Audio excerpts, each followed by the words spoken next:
오늘 출장 중에 미니 마이크로 녹음을 하게 되어서 음질에 대한 양해 말씀 먼저 구하고 본격적으로 들어가 보죠. 돈 되는 라디오에서 일본의 미래에 대한 어떤 부정적인 전망들 많이 내놨었는데요. 이번엔 경제적인 기준으로 일본에서 가장 성공했다고 일컬어지는 세계적인 갑부 소프트뱅크 손정희 회장이 일본의 미래에 대해 끝났다 라고 공식적인 발표를 했습니다. 물론 일본인이기 때문에 끝났다 라는 직접적인 단어를 언급하진 않았지만 사실상의 그 내용을 보면 일본 미래에 대해 희망이 없다 라고 발언을 한 것입니다. 그럼 내용을 하나하나 살펴보면서 제가 왜 그렇게 말하는지 같이 공감해보는 시간, 그리고 댓글로 의견도 주시면 저도 한번 배워보고 그런 대화의 시간 갖도록 하겠습니다. 결국 미래 산업의 경쟁력이란 어디서 나올까요?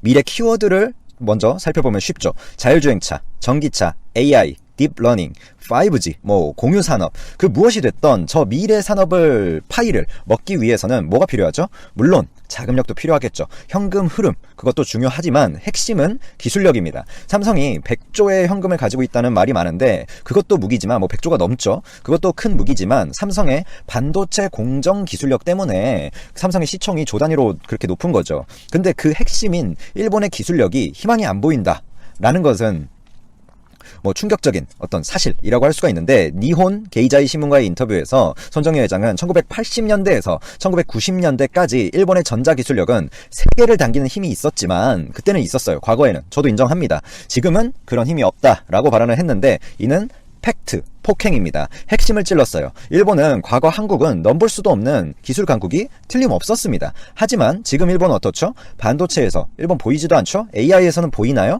과거부터 이어온 기초소재에 대한 일부 경쟁력 빼고는 일본 기술에서 세계와 경쟁할 그런 어떤 것을 찾기 힘듭니다. 손정희 회장도 반도체에서 일본이 한때 톱이었지만 완전히 그 위치를 잃었다라고 평가를 했습니다. 방금 한 말 제 뇌피셜이 아닙니다. 손정희 회장 말을 그대로 옮긴 거예요. 여기서 일본은 기초 경쟁력 측면에서 완전한 기회를 잃었고 AI 정도가 미래의 희망이다 라고 손정희 회장이 말했는데, 이 발언도 깊이 생각해 봐야 될 게 일본이 AI를 잘해서 미래의 희망이 있다 라는 맥락이 아니라 AI 산업이 바로 미래 성장 가능성이 높은 산업이기 때문에 일본이 여기를 빨리 선점해야 되는데 지금 사회 전체, 일본의 교육 시스템 등에서 그것을 주목하지 못하고 있다, 뒷받침하지 못하고 있다, 즉 희망이 적다라고 평가한 맥락입니다. 심지어 중국보다도 모든 기술력 면에서 일본은 밀렸다라고는 발언을 손정희 회장이 했습니다. 이런 상황에서 오히려 가장 큰 고객 중에 하나인 한국을 저버리려는 그런 일본의 행동에 어이가 없을 따름이죠. 영업을 해도 모자를 판에. 자, 요 정도로 첫 번째 주제 마무리하고 두 번째 주제 넘어가 보겠습니다. 흐름이 좋아요. 삼성전자. 요즘 턴어라운드라는 단어가 많이 삼성전자 앞에 붙고 있죠. 그 단어는 그 반도체 수급 자체를 의미하는 건데 이미 연초부터 상저하고에 대한 개념은 뻔했습니다. 돈라에서도 이미 언급을 연초 그리고 작년 말부터 했었어요. 동영상 찾아보시면 절대 거짓말이 아니라는 거 아실 겁니다. 저희가 중요하게 생각해야 되는 건 이미 다가온 현재 상저하고 이미 그냥 눈앞에 보이는 거, 그 흐름보다는 미래 경쟁력을 봐야겠죠. 저는 지금의 흐름이 아니라 그런 미래 차원에서도 삼성의 흐름이 좋다라고 판단을 합니다.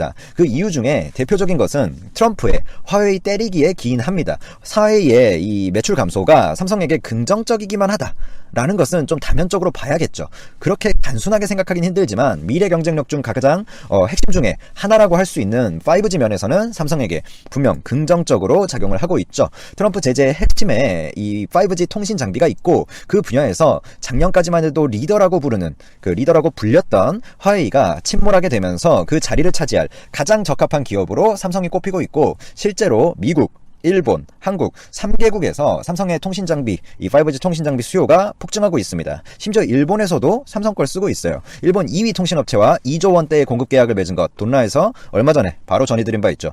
이번엔 인도입니다.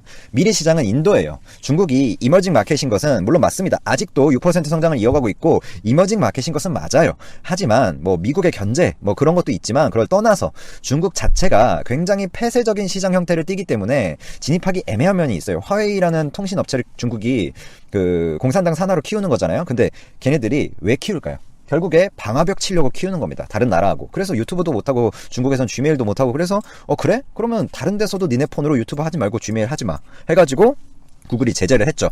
자, 중국보다 훨씬 빠른 속도로 성장하는 나라가 있습니다. 그런 중국보다 바로 인도입니다. 이 인도에서의 5G 시장을 장악하는 자가 미래 경쟁력에서 의미 있는 파이를 장악한다라는 거는 지금까지 얘기로 보면 당연한 말인데, 성장이 빠른 국가를 선점하면 그 후에 성장폭을 다 먹는 거잖아요. 전화가 왔네요. 전화 끊고 가겠습니다. 그럼 인도의 입장을 살펴봐야겠죠. 인도는 화웨이 제재에 대해서 지금까지는 중립적인 입장을 취해왔습니다. 하지만 최근 트럼프가 인도를 향해서 굉장한 어떤 압박을 피고 있고, 그 사이 위기감을 느낀 이 시진핑 주석이 인도를 2차례나 방문하면서 화웨이 5G 시장, 이 통신 장비 시장을 열어줄 것을 강력하게 압박하고 있죠. 이 압박 사례를 보면 이미 미국은 유럽, 일본, 한국, 호주 등의 주요 동맹국들을 대상으로 화웨이 장비 배제를 공식적으로 요청을 했고, 수출 금지 대상 업체로도 선정이 된 상황입니다. 인도 이 뉴델리를 방문한 윌버 로스 미 상무장관도 인도가 화웨이 장비를 사용하지 말 것을 권고한 바 있죠. 인도의 입장에선 가격적으로는 분명히 화웨이가 저렴하거든요. 그런 화웨이 장비가 구미가 땡기기도 하겠지만 세계 패권을 쥔 이 미국의 권고를 무시하기는 쉽지 않을 것입니다. 미래에 어찌 됐건 미래에 중국이 뭐 패권을 잡을지 말지 제가 알 수는 없어요. 제가 무슨 무당도 아니고. 근데 현재 세계 패권을 쥐고 있는 나라는 분명히 미국이고, 지금 미국은 어느 때보다 강력한 군사력뿐만 아니라 경제력도 부과를 하고 있죠. 셰일가스 같은 걸 기반으로 해서. 중국은 지금 미국의 봉쇄 작전 아래 경제 붕괴를 걱정하는 상황입니다. 아무리 국가 주석이 가서 영업한다 한들 미국 상대로 1대1로 붙었을 때 이길 수 없는 판이고, 이재용 부회장이 이 틈을 타서 바로 인도를 방문해서 직접적인 사업자, 인도 3대 통신 사업자 중 한 명인 그 리언스 지오라고 있거든요. 근데 거기를 소유하고 있는 업체가 릴라이언스 인더스트리 그룹인데, 거기에 회장이 무케시 안바니예요. 결국에 아무튼 아주 중요한 인도의 통신 사업을 가지고 있는 사람과 면담을 했죠. 사실상 인도의 5G 시장을 두고 이재용 부회장과 시진핑 국가주석이 영업전을 펼치고 있다, 좀 과격하게 말하면 한판 붙었고, 그 결과는 앞으로의 수주 현황에서 알 수 있을 겁니다. 최근 중국 정부가 2030년까지 5G 시장에 500조 원을 쏟아붓겠다라는 발표를 하면서 내수 시장을 기반으로 화웨이를 성장시키겠다라고 말했는데, 저렇게 말할 수밖에 없어요. 저건 조금 안타까운 말입니다. 중국 입장에서. 내수 시장밖에 못하니까 저런 말을 하는 거예요. 팩트는 인정하고 가야 되는 게, 중국의 내수 시장은 강력한 건 맞습니다. 때문에 화웨이가 망할 일은 없어요. 하지만 글로벌 스탠다드로 나오지 못하는 한 결국 한계에 부딪힐 수밖에 없습니다. 중국 내수 시장에선 삼성과 LG 그 TV나 휴대폰이나 이런 거 그대로 카피한 제품이 지금 판을 치고 있는 거를 중국에 있는 분들은 아실 텐데, 화웨이가 폴더블 폰을 그냥 삼성 거 카피해가지고 협력사한테 재료받아서 그냥 대충 조립하고 내놓으면 되는데 왜 못 내놓을까요? 물론 공정상의 문제도 있지만 그냥 싹 그대로 만들면 되잖아요. 근데 실제로 그 TCL이라고 그대로 만드는 중국 회사도 있어요. 근데 그 회사는 내수용 회사고, 그중 하나 그 이유는 글로벌 스탠다드에 맞추기 위해서 기본적인 것 이상의 카피를 화웨이도 지금 자제하는 방향성이 있습니다.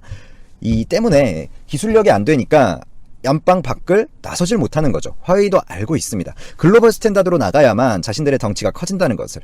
하지만 중국 정부의 비호 아래 불법적인 방법으로 큰 기업은 그 대가를 치러야 된다고 개인적으로 생각을 합니다. 우리나라 관점에서 이런 상황들을 보면 미국이 화웨이를 강력하게 견제하는 사이에 이재용 부회장이 지적 뛰면서 수많은 수주를 따내고 있고, SK도 5G 이 기술 수출을 따내면서 잘해주고 있죠.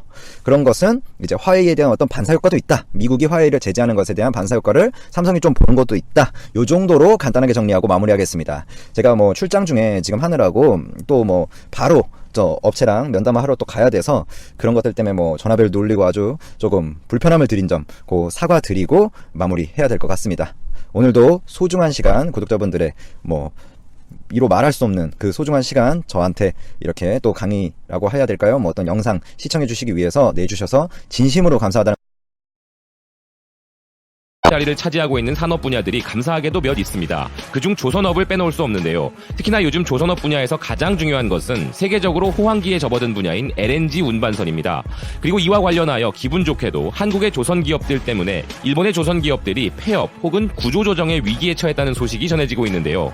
일본의 경제 전문지 다이아몬드 온라인은 한국과의 가격 경쟁에서 완패하여 LNG선 활황 속에서도 히노마루 조선은 재편이냐 철회냐의 고비에 처해 있다는 기사를 보도했습니다. 기사 소개에 앞서 앞서 이 히노마루 조선에서 히노마루는 일본의 일장기를 의미하는 단어인데요. 반도체, 전자, 디스플레이 등의 산업 분야에서 일본 기업들끼리 온갖 연합전선을 형성해 한국을 공격해봐도 오히려 일본이 무너지고 있는 상황이고, 이제는 조선업까지 한국에 밀리게 되는, 말 그대로 일본이 세계 최고 분야였던 분야를 모조리 한국이 앗아가버리는 이 상황을 받아들이지 못한 일본의 열등감이 최근 한일 갈등이라는 일본의 극단적 도발로 드러나고 있는 것이 아닌가 하는 사견입니다. 기사를 이어가 보자면 이전에 없었던 LNG 운반선의 발주붐이 도래하고 있는 상황인데도 일본의 조선업계는 오히려 폐업을 해야 하는 분위기가 높아지고 있다고 기사는 이야기하는데요. 현재 이런 호황기를 탈 수 없는 상황이라 너무 어렵다는 일본 조선업계 관계자의 말로 일본의 종합중공업 계열의 조선업체들에게 올해는 유난히도 추운 겨울이 될 것 같다는 이야기를 하고 있습니다.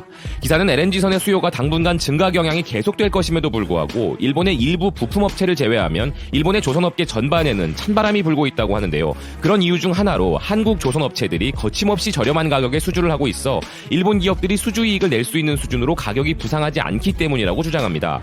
그런데 이 말만 들으면 한국이 가격을 후려쳐서 남지도 않는 장사를 하고 있는 것으로 오해할 수 있는데, 한국이 가격 경쟁력에서 앞서 있는 이유는 바로 대량 생산이 가능한 대규모 설비를 갖추고 있고 선박 건조에 있어서 우리가 가진 경쟁력과 효율성 때문인 것인데요.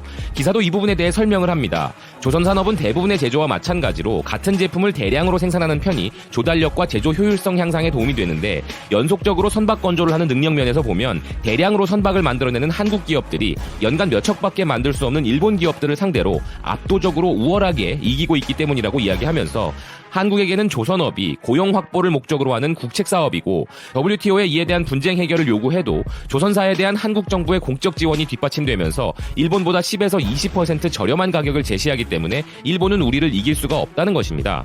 정말 이럴 때 쓰고 싶은 표현이 비겁한 변명이란 단어가 아닐까 합니다.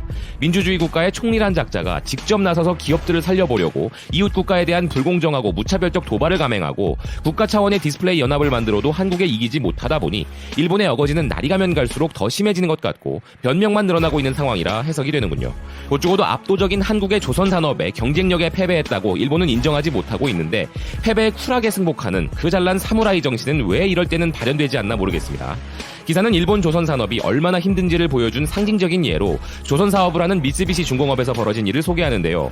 나가사키 조선소 가야키 공장에서 일하는 종업원들의 통근선이 폐지되었다고 하며 조선산업의 노하우를 살릴 대형 철골 구조물 수주 등을 받아 반드시 조선에 국한되지 않는 다른 사업도 전개한다고 하는데, 자랑스러운 조선 기업이 어찌 교각을 건설하느냐는 소리도 이제는 옛말이 되어버릴 정도로 일본 조선은 어려운 상태라고 합니다.